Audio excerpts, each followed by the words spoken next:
Assalamualaikum Gus. Waalaikumsalam. Nggih, langsung Bapak.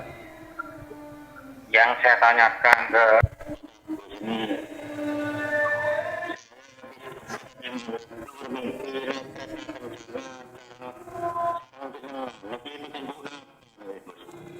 Naik kereta kencana. Nggih, sudah? Iya. Iya, nggak apa-apa. Iya, saya terima. Ya. Waalaikumsalam warahmatullahi.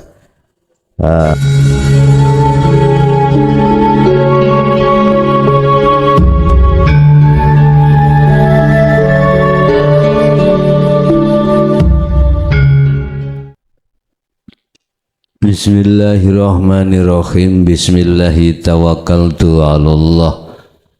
La haula wa la quwwata illa billahil aliyil azim. Asyhadu an la ilaha illallah wa asyhadu anna Muhammadan abduhu wa rasuluh. Allahumma salli wa sallim wa barik alaihi wa ala alihi wa ashabihi ajma'in, amma ba'du. Bapak Ibu hadirin jamaah rahimakumullah. Alhamdulillah, dalam kesempatan sore hari ini kita masih diberikan Allah untuk berkholwat sudah sampai 5 hari ini. Untuk sore hari ini kita waktunya agak maju biar nanti pertanyaan bisa dikondisikan baik yang ada di seluler maupun di majelis taklim. Bapak Ibu, malam hari ini kita akan membahas hadis yang kelima. Hadis yang menjelaskan tentang larangan membuat sesuatu yang baru di dalam agama. Membuat hukum baru di dalam agama. Kalau ada hukum baru, berarti ada hukum yang lama. Ya. Hukum baru berarti ada hukum lama. Ini nanti kita membahas masalah bid'ah. Ya. Sesuatu yang diadakan tapi pada zaman Rasulullah itu belum ada. Bid'ah itu adalah sesuatu yang baru datang yang pada saat Rasulullah itu belum ada. Sesuatu yang baru. Lah, bid'ah ini ada yang hasanah, ada yang dhalalah. Iki kalau kita berpegang teguh hukum jopo Pak, semuanya bid'ah. Makan sendokan bid'ah ndak? Bid'ah, zaman Rasulullah nggak ada sendok, harus driji 3. Ayo nanti makan driji 3 ya. Nggak bisa gue, susah. Apalagi nasinya itu bukan punel. Nggak bisa. Ngaji dulu nggak ada mic ini Pak, ini pakai mic. Bid'ah. Iya, bid'ah. Ini kalau kita bicara bid'ah bahasa lahiriah loh ya, semuanya bid'ah. Dulu zaman Rasulullah kendaraan itu pakai onta Pak, pakai kuda keledai, jenengan sepeda. Bid'ah itu, ngomong bid'ah ya, mengadakan sesuatu yang pada Rasulullah tidak ada. Sama urusan-urusan hukum dalam agama apapun, dalam agama Islam, kalau kita bicara bid'ah, semuanya bid'ah, mayoritas bid'ah. Zaman Rasulullah ada kedung ini ya Pak? Enggak ada, bid'ah. Ya wis ngaji gak dik mik-mikan. Ati cek mangap-mangap dewi ngene, gak kru ngene, gak orangnya ribuan. Wis, kita nggak usah memandang dari arah situ Pak. Makanya nanti ada bid'ah hasanah, ada bid'ah yang dhalalah. Sesuatu yang bisa bermanfaat nggak apa-apa, sesuatu yang tidak bermanfaat jangan. Terserah jenengan derek ya nopo fisiki opo hakikate. Lah hakikatnya ya apa bid'ah itu? Monggo kita bahas. An ummil mukminina,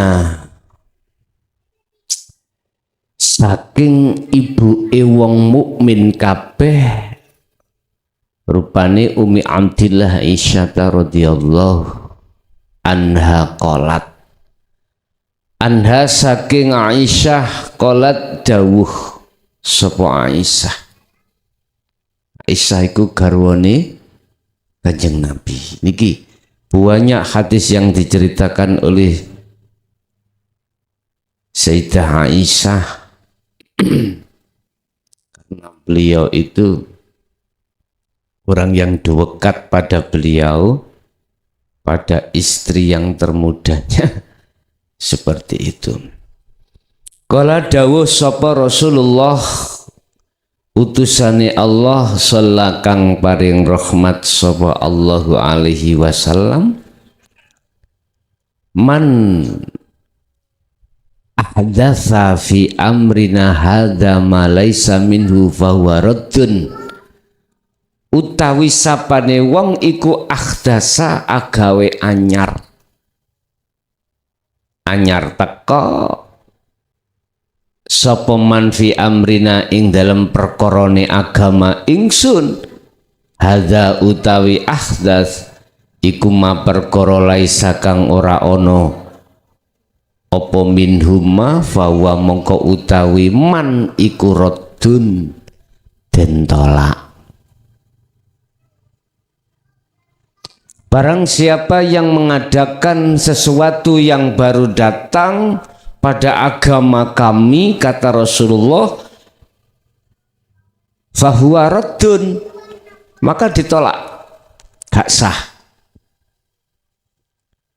Apa yang dimaksud hadza ma laisa minhu fahuwa raddun?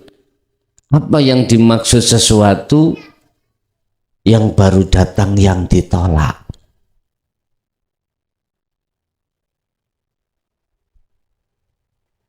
Wa fi riwayatin, lan ing dalem siji riwayat lil muslimin kedue Imam Muslim, man amila amalan laisa alaihi amruna fahuwa raddun, barang siapa yang melakukan sesuatu perbuatan yang perbuatan itu tidak ada di dalam agama itu, maka ditolak. Bon, iku bahasa sarengat, berarti kita mengatakan bid'ah, sesuatu yang baru datang. Bid'ah, sesuatu yang tidak pernah terjadi pada Rasulullah. Iku bid'ah. Bapak Ibu, kita nggak usah bersitegang perbuatan secara fisik. Kalau kita bersih tegang dengan perbuatan secara fisik baginda Rasul, maka pasti semuanya tidak ada ujungnya. Ingat, ada satu organisasi yang mengatakan pada Rasulullah, waktu Rasulullah nggak ada tahlilan. Kita ada tahlilan, bid'ah. Mengatakan seperti itu. Zaman Rasulullah nggak ada hadis yang mengatakan katanya. Nggak ada mulutan. Sekarang ada bid'ah. Udah, kita gak usah bertengkar. Berhenti kau bertengkar ya. Berhenti kau bertengkar, kita ngumpul bersama, makan bersama. Wis nek wis kena mangan ngono ya wis gak ono tukaran. Gak ono tukaran. Gak ono panganan, akhirnya tukaran. Ono amplope, meneng kabeh. Gak ono amplope, rawame gegeran. Ngeten Bapak Ibu ya, kita gak usah berselisih tentang bid'ah secara syariah, gak usah. Karena kalau kita berselisih tentang bid'ah secara syariat, gak temu-temu. Kita kesusahan sekarang. Masa sih dalam acara panitia walimah habis acara makan gak boleh pakai sendok. Dulu gak ada piring. Kau kok piringan? Ayo, kuno, ambek godong kuno. Lah, gak tambah susah. Dulu Rasulullah gak pakai speaker, sound system. Ya, gak mau gak ada speaker kau. Makanya jangan terlalu fanatik. Wis mana yang di depan kita itu kita lakukan, monggo. Ada yang mengatakan dulu itu Rasulullah habis sholat nggak ada wirid-wiritan. Habis aku tanya, habis wiritan nyekel HP boleh nggak? Lah kok kau habis sholat langsung nyekel? Habis sholat terus kudu kencing gak oleh nggak? Istah. Ya Allah, kadang-kadang kalau niki ndas kula iku ngeluh. Mikir habis sholat nggak boleh wiritan karena bid'ah. Zaman Rasulullah nggak ada hal seperti itu. Tapi Anda habis wiritan nyekel HP. Ya padha ae nyuk menyuk. Ya. Pun nggak usah gegeran urusan dohiriyah. Sekarang kita masuk apa bid'ah secara hakikat itu. Sehingga Rasulullah menjadikan hadis ini sebagai barometer umat manusia tatkala memakai hukum itu di situ. Hadis ini. Barang siapa yang membuat perkara yang baru sementara tidak ada pada zamanku, kata Rasulullah, fahuwa raddun, maka itu ditolak. Udah, apa perkara yang baru ini dalam agama Pak ya, dalam agama sejarah mulai dari zaman Nabiullah Adam sampai zaman sekarang.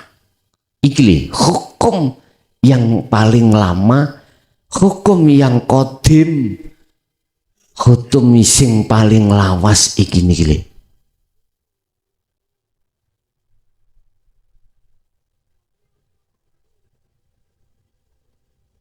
Ani budullaha wastanibut tauhid. Niki hukum sing gak diada-ada cuman ini.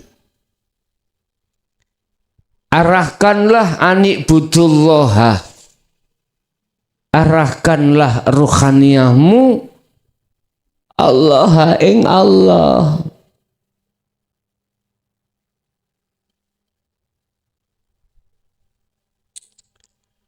Arahkanlah ruhaniyahmu Allah ing Allah.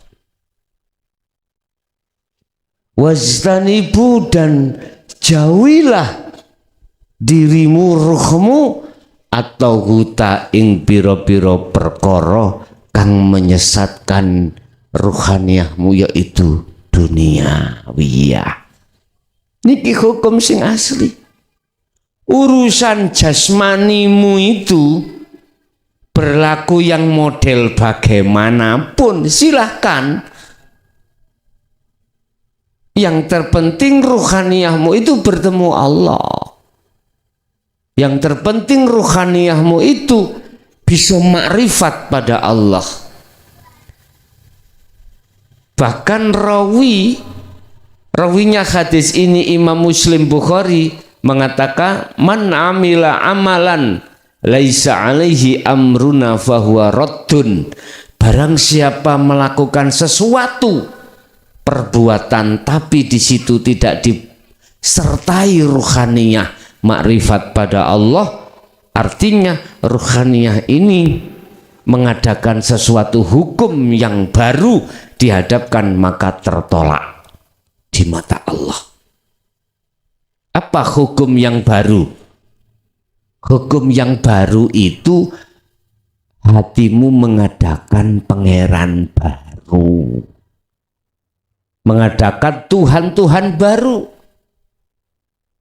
Ruhaniyahmu itu mendatangkan Tuhan-Tuhan tu rupane togut iki Pak.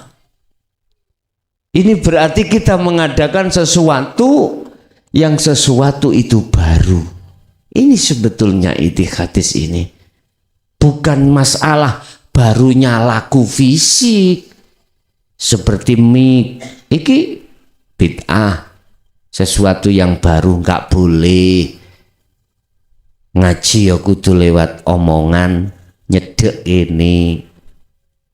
Ya nek wonge 3, 4, 5. Nek wonge ribuan ditumpuk-tumpuk ngono apa piye? Enggak iso, Pak. Dulu zaman Rasulullah kita haji pakai onta. Masa kita pakai onta?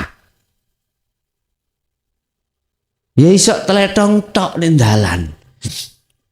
Di Mekah itu boleh apa? Mekah itu nantinya akan menjadi banyak kotoran-kotoran unta. Berarti pakai mobil, pakai pesawat. Sudah, nggak usah digegerkan. Walaupun zaman Rasulullah tidak ada mobil, nggak ada pesawat, anggap saja kita pesawat rasa unta, gitu aja. Bapak Ibu, jadi yang dimaksud tertolak di sini fahuwa raddun, kita itu mengadakan Tuhan selain Allah.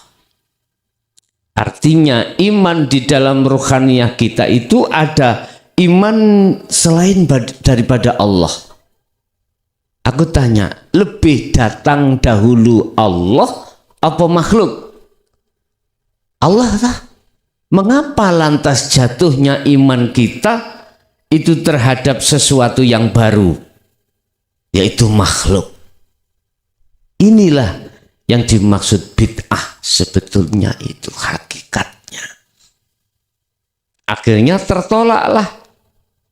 Jadi ahdasa yang dimaksud man ahdasa, orang yang membuat hukum baru itu hakikatnya adalah mereka yang mengimani dan membuat satu keputusan atau hujah iman selain Allah. Ini Bapak Ibu yang dimaksud itu bukan urusan fisik. Kalau urusan fisik mah semuanya bid'ah. Karena semua tidak pernah terjadi pada diri Rasulullah. Kita nikah saja bid'ah di situ. Ya tak? Di situ kita nekake, mohon maaf Pak. Ngapunten, apalagi ada kaitannya dengan adat. Ya tak? Kita sebelum menikah itu kadang ngenci indok. Ya tak? Gila.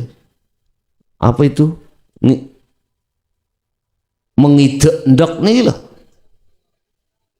Menginjak telur, terus di situ ada gebogiru,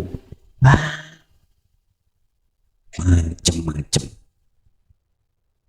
Nggak ada zaman Rasulullah seperti itu. Berarti kalau kita mengadakan itu, kalau ngomong bid'ah sesuatu yang baru datang, semuanya bid'ah.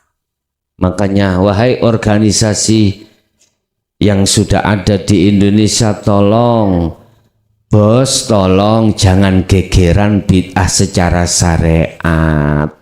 Jangan. Wis pokoknya apik ya lakonono beres. Sing penting ruhaniyahmu itu jangan mengadakan hukum baru. Apa hukum baru? Mengadakan keimanan dalam satu keputusan bahwasanya selain Allah itu berperan. Ini. Yes. Tak elingno tentang bid'ah cegak gegeran bid'ah dalam agama.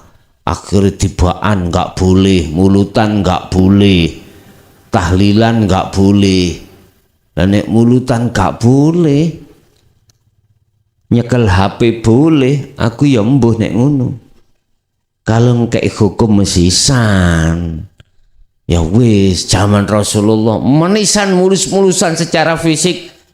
Wong lanang gak oleh celonoan, jubahono. Wis gak oleh kelambenan, gamisan kabeh, serbanan koyo wong Arab niku lho. Apa ta awak dhewe wong Arab, awak dhewe wong Indonesia. Ya celonoan, Bos. Terus di pasar nggak boleh ada wanita, nggak boleh laki-laki tok. Panjenengan kayak gitu, kalau ke pasar wedhus sapi, ya kudu gamisan, nggak boleh celonoan. Nek wedhus ucul cek gak uber-uber. Iya. Anallah, udahlah bos, gak usah kita itu khilaf secara syariat hukum, gak usah. Ya, dah berhenti.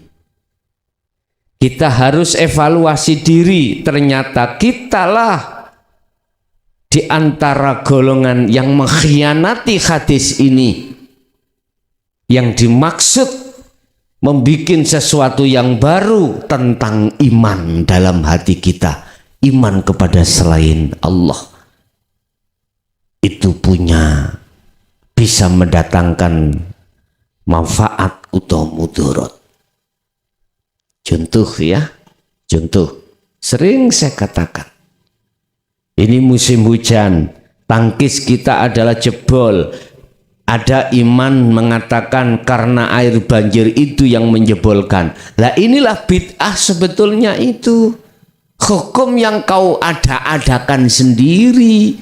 Padahal sesungguhnya yang jebolkan tangkis adalah Allah. Ini Bapak Ibu yang perlu kami tegaskan.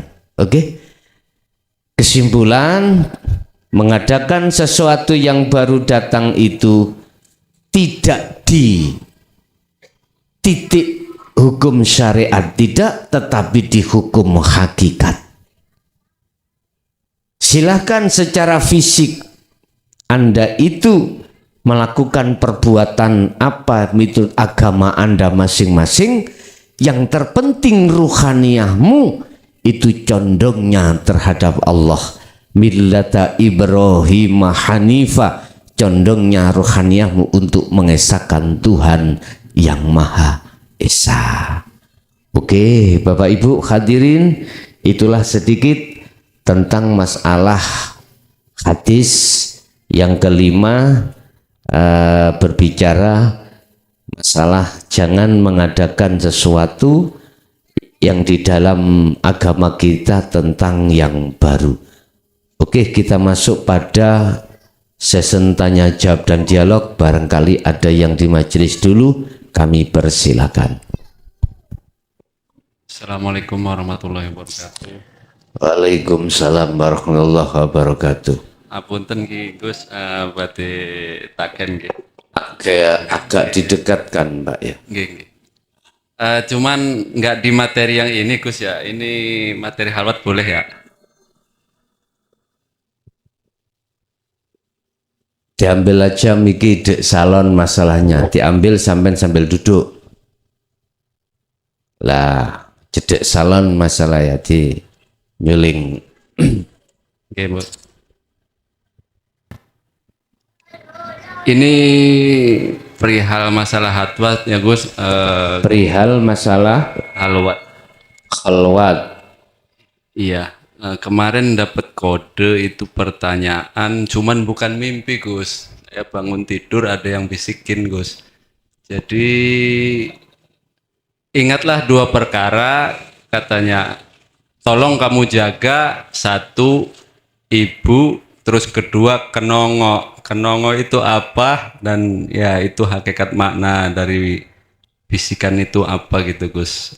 Padahal saya halwatnya itu sekitar jam 8 pagi, tapi bisikan itu baru bangun tidur, baru melek, ada bisikan itu sekitar jam 11 Gus. Oke, atur suwun. Assalamualaikum warahmatullahi wabarakatuh. Waalaikumsalam warahmatullahi wabarakatuh.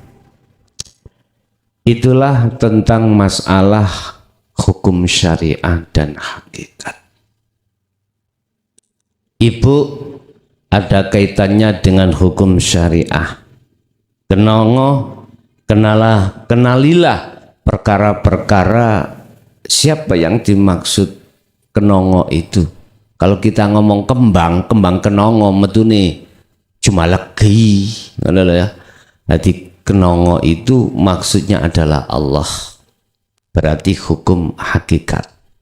Jaga hukum syariat dengan hakikatmu untuk selalu makrifat pada Allah.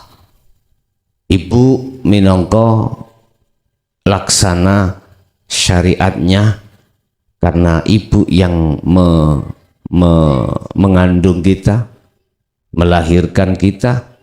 Itulah hukum syariatnya, hukum hakikatnya adalah kenongo, kenalilah pada Allah itu sendiri. Berarti apa? Jagalah hukum syariatmu dengan hakikat untuk bisa sampai pada makrifat Allah. Jadi masuk dalam tema ini, jangan mengadakan sesuatu yang baru. Jangan. Artinya apa? Silahkan secara jasmaniahmu syariat bermacam-macam, silahkan kau lakukan amalan perbuatan-perbuatan yang miturut amaliyah secara syariah, tetapi Anda harus bertendensi atau ruhaniyahmu selalu makrifat pada Allah. Caranya Anda bisa makrifat pada Allah ketika saat hukum syariat berlaku, otomatis Anda tidak boleh keluar memegang dari hukum hakikat. Kuncinya adalah di zikir sirul asrar. Oke, ada lagi yang di majelis?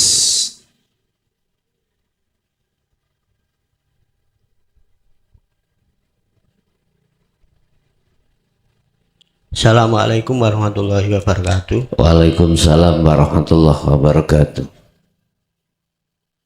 Bagaimana mensikapi secara hakikat terkait pelaku KKN atau gratifikasi?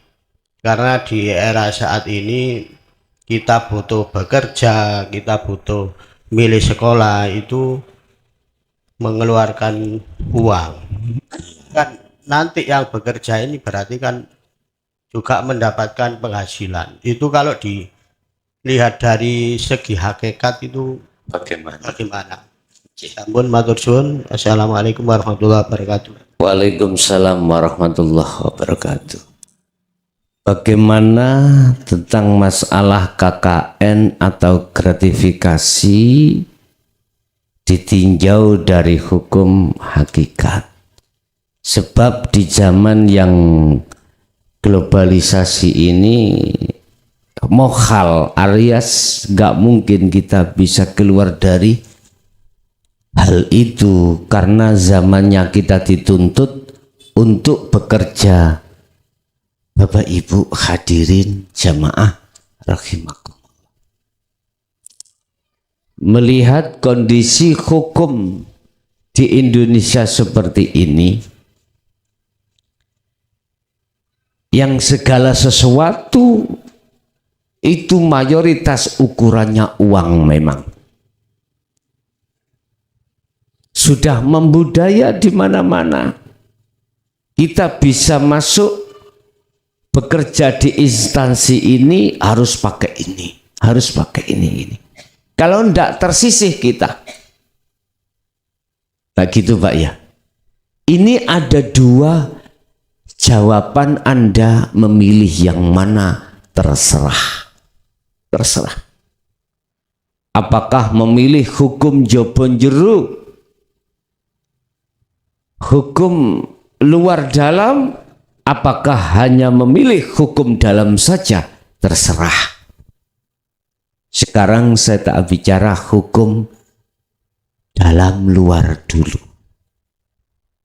Artinya hukum luar harus kita koreksi. Kalau ini ada kaitannya atau ada indikasi rosi wal murtasi, artinya gratifikasi haram, maka kita jauh, harus kita jauhi. Tetapi harus punya resiko, nganggur ngetekur, alias nganggur ngetekur. Kita nganggur nggak punya pekerjaan. Ada sih pekerjaan gunung cari sampah, cari apa gunung. Ada sih kerjaan. Kita berpedoman hukum dalam. Ngapain kerja di sana, kita ditarik ini hukumnya syariat ya haram dan lain sebagainya, mending gak usah, kita tetap cari kerja yang tidak pakai seperti itu. Itu kalau dapat. Kalau nggak dapat ya jangan nelongso, jangan gelisah, karena kita memang menolak hukum rosi wal murtasi atau gratifikasi. Nah. Tapi secara hukum di dalammu, rohaniyahmu ya harus juga mengalir. Artinya kau harus mentajalikan apa yang pada saat itu hatimu melakukan, menghindari.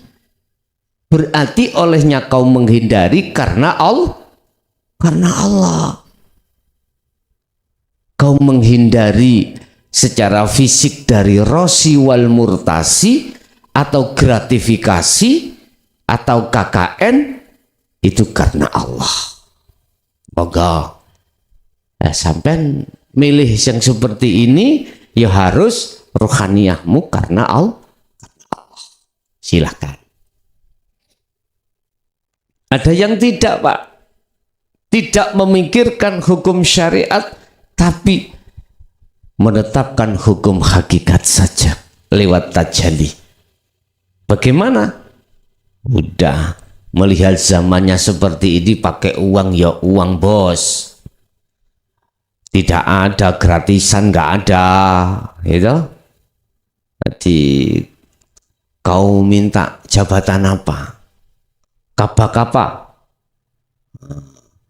Kapa pembangunan, nggak ada gratisan bos. Nek gelem semini 250 juta, silakan.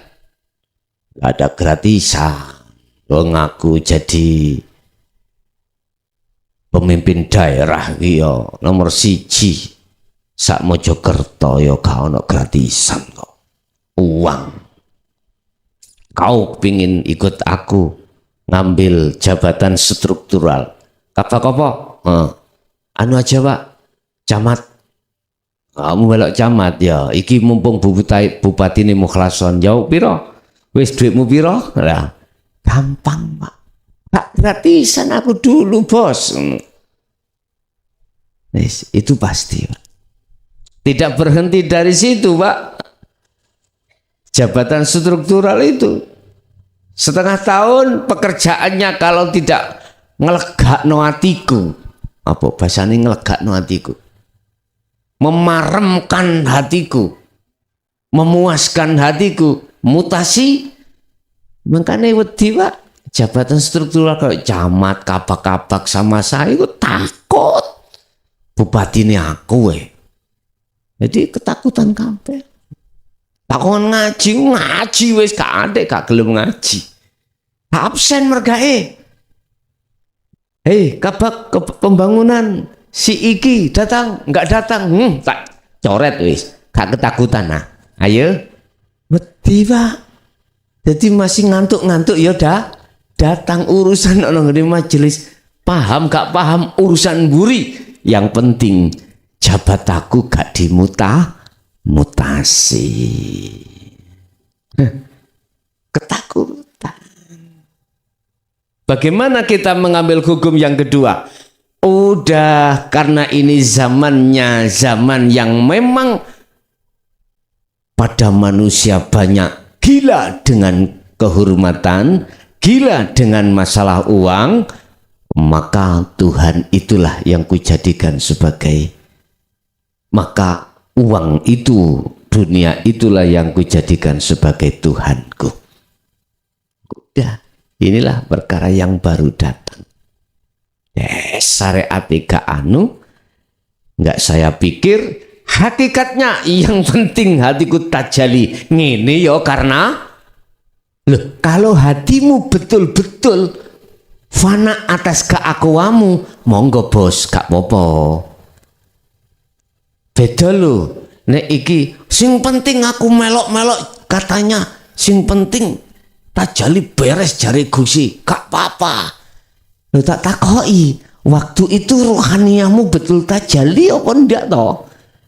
Ayo dikoreksi dulu. Jangan ngomong tiru-tiru Nyun sewu Bapak Ibu. Sekarang tanda kalau ruhaniah kita itu tajali betul-betul pada Allah bagaimana? Menetapkan keakuannya Allah bagaimana? Satu, Anda itu sudah tidak lagi merasa iman kalau semua itu sumbernya dari Anda. Artinya yang berperan dari Anda atau makhluk sudah tidak ada Pak. Iman dalam hatimu sudah tidak ada. Kalau kita masih ada iman kalau datangnya dari selain Allah, selain hidup, yaitu pada diri kita masing-masing. Ya. Itu belumlah bos. Yang kedua, kau menetapkan mengimankan rohaniyahmu bahwasannya apa yang terjadi di situ adalah karena hidupnya itu, lainnya sudah tiada. Orang sekarang yang dikejar itu apa toh Pak? Dohiriyah, popularitas, kehormatan, itu yang kita cari. Kebanyakan manusia itu di situ. Ya opo aku menjadi orang yang terpandang di tengah masyarakat. Boleh lewat kekayaannya, boleh lewat jabatannya, boleh lewat ilmunya, wis macam-macam. Akhirnya nggak tahu mereka ternyata terjebak di dalam kepentingan hawa nafsu. Daripada ngono mending Pak budal nang perapatan nggawa gitar wis menyanyi Pak, mending ngoten nek cara kula. Nggih mboten? Wis mending ngoten. Jadi nang perapatan ya nggawa gitar, pakai jubah ya dan lain sebagainya menyanyi. Mending gitu daripada kita tampil-tampilan dohiriyah itu. Tampilan dohiriyah cek dipuja wong teko dunyane, teko jabatane, teko ilmune. Are umpangka ya gak digawa. Lah gitu. Bojomu sing ayu mening-mening gak mungkin elok awakmu nang kuburan, gak mungkin. Sirik tangga, sirik kanca. Di sana Pak, kita nolong janda ya. Ini saanake bos, ojo wong tuane tok. Semua apa yang kita, mohon maaf, semua apa yang kita kumpulkan, yang kita jadikan sebagai hati itu bangga-bangga di atas manusia dan bangga-bangga untuk bertakabur pada Allah, semuanya sirna kita tinggalkan. Tadi apa akhirnya? Ayo. Jadi Pak ya, Bu, Pak yang tanya tadi, jadi kita memakai hukum yang mana terserah. Kalau kita memakai hukum dalam dan luar, itu tadi kita harus menghindari dari gratifikasi atau rosi wal murtasi, KKN tadi. Berarti kita ya cari pekerjaan seadanya. Makanya mending kita pakai jasa tadi, jasanya menyanyi. Dikei silahkan, gak dikei silahkan. Berhubung hatimu duduk di hukum hakikat, bah kok kei, bah kok gak kok kei, nggak gerundel nih nganti. Enak, mending ngunu, mending seperti itu. Kita di perapatan atau nyebrang loh Pak ya, nyebrang dikasih monggo, gak dikasih monggo. Tapi di pandangan manusia elek, rendah. Kita nggak usah memandang manusianya Pak. Ruhaniyah kita, kalau kita sudah ngaji di Jaya Baru, memandang ruhaniyah kita pandangan Allah. Urusan pandangan jopo, yus pandangan dewi. Oke, ada lagi di majelis? Kalau nggak ada, kita masuk pada yang di jalur telepon. Dipersilahkan di 08 apa iki? 082 141 295 309. Waalaikumsalam. Nggih, langsung Bapak.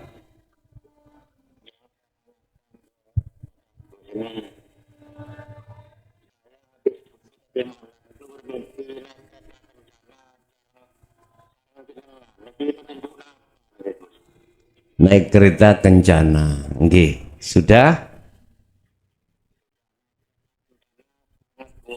Iya, iya nggak apa-apa. Iya, saya terima. Ya, Waalaikumsalam naik kereta kencana itu hakikatnya apa? Ya. Nggih, di belakang Bapak tadi mungkin ada yang ingin bergabung, kami persilahkan. Ada yang sudah masuk.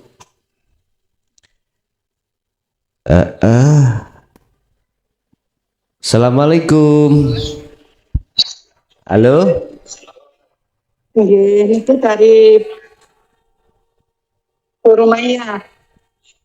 Dari Purumaya Sidomulyo Batu. Sidomulyo. Silakan, apa yang ditanyakan Bu?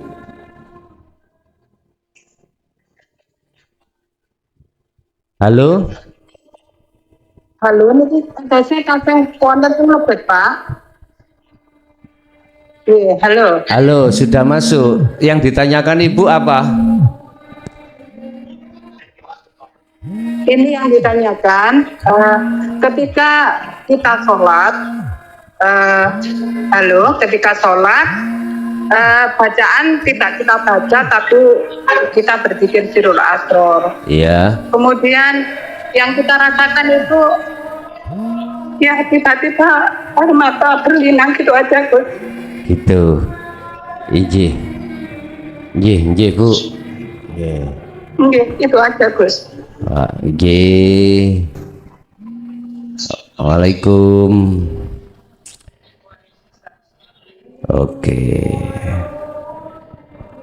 Kereta kencana dan tentang dzikir sirul asrar yang tidak ngucap. Ini ada pertanyaan satu kali lagi mungkin ya. Kita terima nanti. Waalaikumsalam, Bapak dari mana?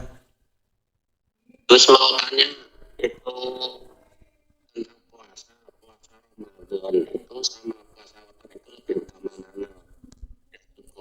Puasa Ramadan sama puasa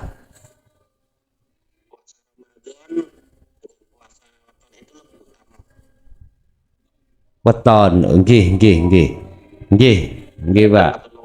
Oke. Waalaikumsalam warahmatullahi wabarakatuh. Untuk di jalur telepon sementara kami cancel nggih.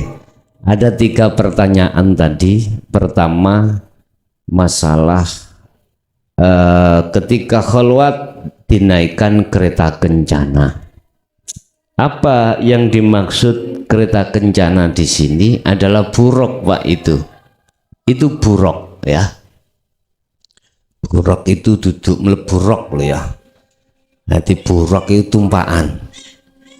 Apa buruk kita? Apa tumpaan kita?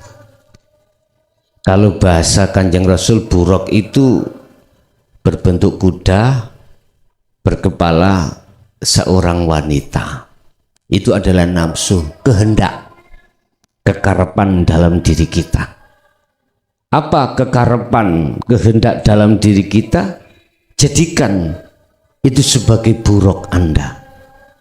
Ini akan jinak dan akan bisa sampai pada Allah manakala kehendak itu kau kembalikan semua kehendak Allah. Gak usah kita membaca yang di lisan dan yang lain sebagainya, gak usah, gak apa-apa. Cukup ruhaniyah sampean itu tadi melakukan sirul asrar, nggak apa-apa lah. Terjadi memang menangis dalam diri kita, itu bentuk lawamah kita, nafsu dalam diri kita lawamah itu menyesali atas semua apa perbuatan selama ini kita itu telah zalim pada Allah. Jadi mengapa kita dimasukkan kencana, kereta kencana itu adalah tumpaan atau tunggangan ya. Tunggangan kita apa? Tunggangan kita macam-macam, kekarepan ini, kekarepan itu dan lain sebagainya. Jadikan tunggangan itu sebagai ruhaniyahmu bertemu Allah. Caranya bagaimana? Kembalikan semua kehendak dan apapun yang ada pada diri kita itu semata-mata la maujudan illallah, hanya Allah. Yang terakhir mungkin yang tadi terkait masalah puasa ya. Baik mana Ramadan dengan weton, kalau weton kita jatuh di Ramadan. Lapo pusing-pusing sampai nanti baik mana. Udahlah sampai puasa Ramadan niatmu, tetapi ruhaniyahmu itu melakukan weton, nggak ada masalah. Nggak ada masalah. Niatnya apa? Membersihkan kotoran hati, nggak ada masalah. Aku puasa, niat insun berpuasa bulan Ramadan bla bla bla bla bla karena Allah Ta'ala, beres. Kriteria di dalam weton jadi double, Pak. Ini poso double. Niatnya wis niat pisan nih, niat Ramadan kok kata dewi ke glendeng. Wis gak usah ngomong lebih baik mana apa jenenge puasa Ramadan dengan puasa weton. Nek ngomong bahasa syariat ya gak ono poso weton itu, gak ono syariat. Yang ada itu puasa itu termasuk Senin Kemis, termasuk Daud, termasuk puasa Ramadan, itu yang ada. Nggak ada hadis poso weton, nggak ada. Cuman kalau kita tarik ke hakikat, semua diwadahi ning weton, begitu. Ya, kita kembali ke ya di majelis ada, silakan. Assalamualaikum warahmatullahi wabarakatuh. Waalaikumsalam warahmatullahi wabarakatuh. Yang badhe kula angletaken sambil duduk aja. Tentang puasa di bulan Ramadan, Gus. Iya. Itu kok yang saya mau tanya dan saya memang belum pernah mengerti apakah memang ada perintah di dalam Al-Qur'an itu. Terus kok setiap nabi kok puasanya kok berbeda-beda begitu. Ini tolong sampan urai biar banyak pengetahuan. Niku mawon nomor kali kok sampan ngertos wonten pengamen berjubah bareng. Matur suwun ngeten, mohon keterangane Gus. Jane tambah kata ilmune. Kami akhiri assalamualaikum warahmatullahi wabarakatuh. Waalaikumsalam warahmatullahi wabarakatuh. Berbicara tentang puasa di dalam surah apa itu saya lupa, yang bunyinya gini. Nanti dicari. Ya ayyuhalladzina amanu kutiba alaikumusiyam kutiba alaikumusyamu kama kutiba alal ladzina min qablikum la'allakum tattaqun. Wahai orang-orang yang beriman, kutiba diwajibkan alaikum ing atase sira kabeh apa asyamu puasa. Kama kutiba alal ladzina min qablikum kaya oleh den wajibake orang-orang sebelum kau. La'allakum tattaqun, semua itu semata-mata supaya Anda bertakwa pada Allah. Kalau membahas puasa Ramadan ini di dalam surah apa saya lupa, yang jelas ada di dalam Al-Qur'an. Itu diwajibkan secara syariah, tetapi yang dimaksud asyam, kutiba alaikumussyam, siam, puasa, hakikat itu yang bagaimana? Ini yang harus saya luruskan. Karena apa? Di belakang ayat la'allakum tattaqun. Karena ini membahas tentang takwa. Lah, sedangkan takwa itu letaknya di ruhaniyah. Takwa itu berarti harus membidik juga, membahas juga tentang puasa secara hakikat.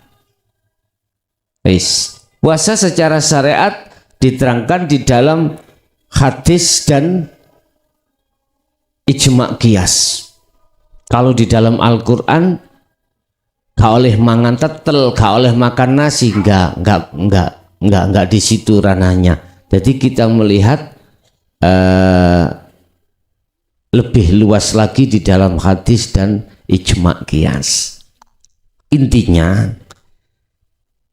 jasad ini menahan lapar dan dahaga pada waktu yang ditentukan. Mulai fajar sodik sampai ghurubu syamsi berarti maghrib. Artinya inilah yang dimaksud Allah dalam surah Al-Insan, wadhkur isma rabbika bukrata wa asila. Pagi, berarti pagi itu munculnya fajar sodik, waktunya sholat subuh itu. Udah mulai saat itu bukrata wa asila sampai sore berarti tenggelamnya malam. Jadikanlah Anda untuk berzikir. Artinya berzikir itu sadar diri ruhaniyah bahwasanya selain Allah itu tidak ada. Bahwasanya semua apapun selain Allah itu tidak berkuasa, tidak punya peran. Dan diartikan hanya Allah hidup itu yang berperan. Loh, ini berarti ruhaniyahmu menjaga jangan sampai kemasukan iman selain Allah. Ini maksudnya puasa secara hakikat, secara ruhaniyah itu. Kalau ini sudah betul-betul dilakukan oleh ruhani, otomatis la'allakum tattaqun. Kutiba alaikumusiyam kama kutiba alal ladina min qablikum la'allakum tattaqun. Itu pasti Pak, takwa itu akan muncul dengan sendirinya di dalam diri Anda. Itu pasti. Tapi coba kalau kita puasa hanya secara syariah aja, cukup kita itu menahan lapar dan dahaga aja. Dapatnya ya kuwi, hanya itu. Sementara kita tetap kemasukan iman-iman selain Allah. Inilah bahayanya. Makanya mengapa Rasulullah sampai tego mengatakan sallu kama ra'aitumuni usolli, laku sira kabeh urusan dunya, urusan syariat, tapi yo sak jerone pisan sedalamnya. Artinya hukum syariat apapun, laku apapun yang Anda lakukan silahkan, yang terpenting ruhaniyahmu itu tidak keluar dari hukum hakikat. Bapak Ibu, inilah sing dimaksud Rasulullah sallu kama ra'aitumuni usolli.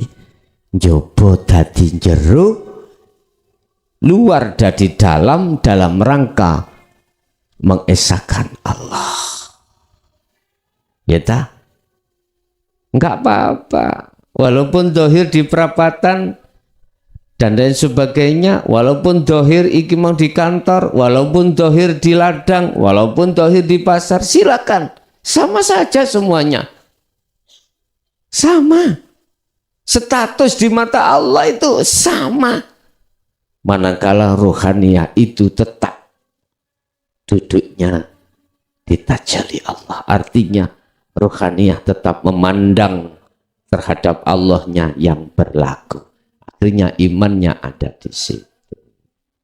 Oke Bapak Ibu, mungkin itu ya apa yang bisa kami sampaikan.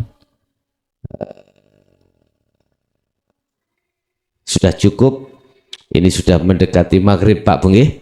Oke, semua apa yang telah diberikan Allah estu menjadikan satu ilmu yang bermanfaat baik dalam diri kita maupun anak putu kita ila yaumil qiyamah. Lahumul Fatihah.